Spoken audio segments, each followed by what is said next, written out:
Yung pera na yan, kay James ba galing? Kinuha niya yan sa akin eh. Please, Glenn, pakisoli mo na lang. Yung nanay ko ngayon nasa ospital. Kailangan niya maoperahan. Ibalik mo na sa akin yan. Binigay sa akin to eh. Ba't ko ibabalik sa'yo? Parang awa mo na, Glenn. Kailangan ko lang.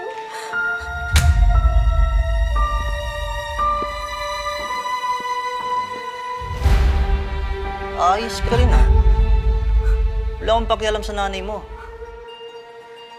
Yung pera na yan, akin yan. Glenn, makakaawa ako. Sige na. Kailangan ko mabawi yung pera. Maawa ka sa akin, Glenn.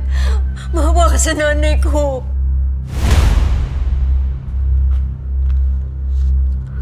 To? Ha?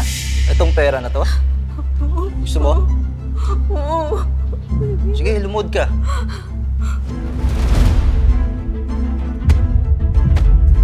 Luhod. Luhod. Sige na, lumuhod ka na. Ikaw din, pag nagbagong isip niyan,